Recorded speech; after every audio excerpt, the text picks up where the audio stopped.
Hey guys, this is Andrew from SoccerReviews.com doing a comparison video between the Adidas Predator LZ and the Adidas Predator LZ SL. I know you guys have been curious as to what the differences are between these two boots and which one suits you better. And hopefully after this video you'll be as educated as possible on which one is best for you.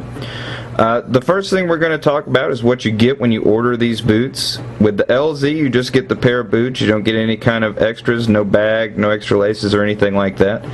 With the LZ SL, it comes inside that Adidas presentation case that all the SL models come inside.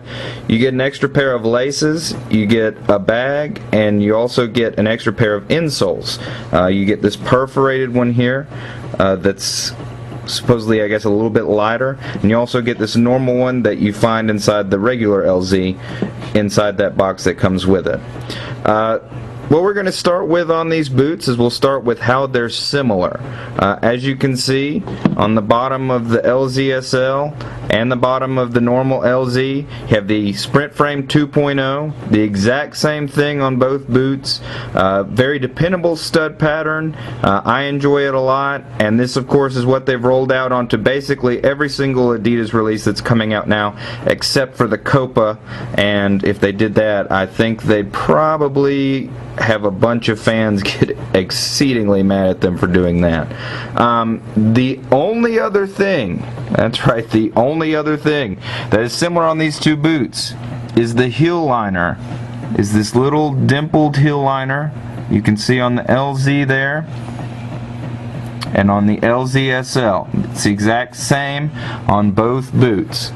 Now after that, there is really not anything else that is similar on these boots. They both are extremely different. We'll start with the uppers. The upper on the LZ SL and on the LZ, completely different. On the LZ you get this synthetic leather called, I think it's Hybrid Touch. It's a very soft, high quality leather synthetic material that I really enjoy. I actually would love to see if Adidas would come out with a boot just made out of this material without the zones. I think that'd be a pretty popular release. Can even see some of the leather grains that you get there. A lot of people have compared it to Kangalite, but they're only similar in the fact that they're both synthetic leathers to me. On the LZ SL, you get Adidas Sprint Web, which is what you find on the Adizero. I've actually told a lot of people that the LZ SL, I think, came from a meeting in Adidas where they said, you know what would be a lot of fun if we stuck some zones on an Adizero, and this is what you get. It's the same material as an Adizero. The break-in time on the LZ is a little bit better. It stretches a little bit more. I was actually able to wear it straight into a game, and on the LZ SL, it's still not too long, maybe a couple practices before you're able to use it straight into a game. But they both have a little bit of stretching going on, more so with the LZ than the LZ SL. And in regards to that stretching, make sure you have a good shoe tree, because I hope you guys can see those little indentations. The LZ SL gets some weird creases and weird bends in the material, so make sure you have a good shoe tree to try and prevent that. It doesn't affect the durability, hasn't come off the sole plate at all, but it's just some cosmetic stuff that we want you guys to know about. The other big differences, of course, the main thing that I'm sure everybody is curious about is how are the zones different, the thing that Adidas have been pushing with these boots, and in all honesty they are extremely different. On the SL, they definitely have a lot more plastic quality, and on the LZ it's a little more rubber feeling. It's a little bit thicker. Everything on the SL is more recessed. We'll take a look at that now. Of course, there is no pass pad. We talked about that in the reveal video, that there's not a pass pad at all. It's just an outline. The drive zone, we'll try and get at an angle. It's very, very tiny. Doesn't come off the boot a lot. You can feel it occasionally when you strike the ball, but very recessed. as with a lot of the SL releases, Adidas try and trim the fat by any means possible. The sweet spot zone is where we'll start seeing a problem with a lot of these zones, and that is that Adidas have almost sunk the zones down into the boot, so that even if they would have an effect, they're so far down in the boot that it doesn't really help anything. So the sweet spot, although it's smaller and recessed down in there, it's too far down in the boot to really know if it do much. With the first touch zone, once again, very, very recessed. See if it'll focus in there. See how it just barely comes off the boot. Very recessed down in there, sunk down into the boot. And the dribble zone's the same way, recessed, sunk down in the boot, so that even if it could have some effect, it's too far down in the boot to really have any kind of effect. Whereas the zones on the LZ, you see here, you got the drive zone. You can tell almost right off that that's coming up off the boot a fair bit more than the zone on the SL. If you can't, just trust me, it's a good bit bigger on the normal LZ. You also actually get the pass pad, which although I've read a million comments saying that you can pass just fine without one, of course you can. But it's just enjoyable to have that little memory foam insert for when you're passing. It's a nice feeling when you receive a pass and when you pass a ball. Just an enjoyable zone. You also see the sweet spot zone not sunken down into the boot, so it actually is raised off the boot, so it can affect the trajectory of the ball when you strike it. You also see that the first touch, in comparison to the SL, is way bigger, sits up off the boot, actually might have a bit of a chance to affect the ball instead of like on the SL.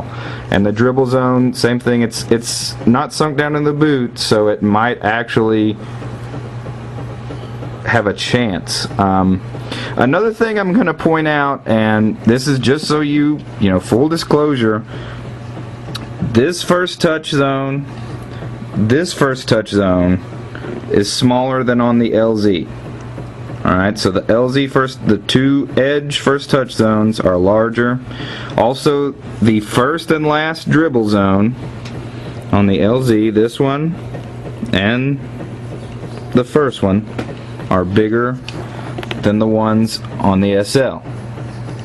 Now, it's not going to affect your game, but this is a comparison video. We're trying to let you know everything that's different on these boots.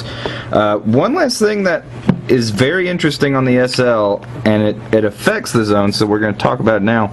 If you see this little strip of material that's separated right there, goes all the way around the length of the boot, right there in front of the first touch zone, separates itself.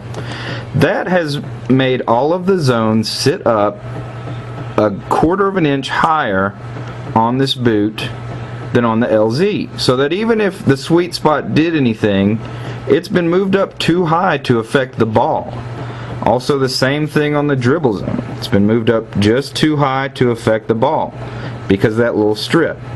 I don't know why that strip is there. It's not there on the LZ, as you can see.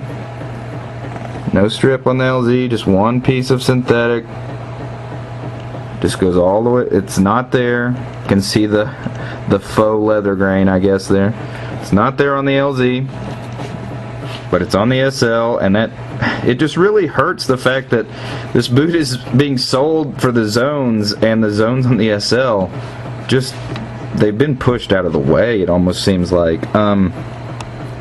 Another small difference, if you've read any of my reviews, you know I love tongues with padding, and this has either some memory foam or extra synthetic little strips going through it that when paired with a drive zone and you catch a ball just right, feels great. And on the SL, of course, to shave weight, you know, nothing there, just a flat tongue. So those are all the differences. Another thing that we want to tell you guys about this boot is Adidas did not think too much about ventilation with these boots. If you are planning on sitting on the bench or coaching, these are not the boots for you, because these things get super hot in a very short amount of time. So definitely bring along a pair of sandals if you know you're going to be on the side of the field for a while, if you're going to be in direct sunlight, not moving around. These boots turn into an absolute sauna. The SL a little more than the LZ, but it may be because I had this black colorway. But these things get absolutely just blistering in the heat. But that's pretty much it, guys. The differences between the LZ SL and the LZ. Make sure you go and read the full written reviews on the website. Watch the unboxing videos on the LZ. We actually got the neat little presentation case highlighting the 5 zones. And there will be links to those in the description. Make sure you like this video. Go and like our Facebook page. And if you have any more questions, make sure you leave a comment down in the comment section. Thanks, guys, for watching, and see you next time.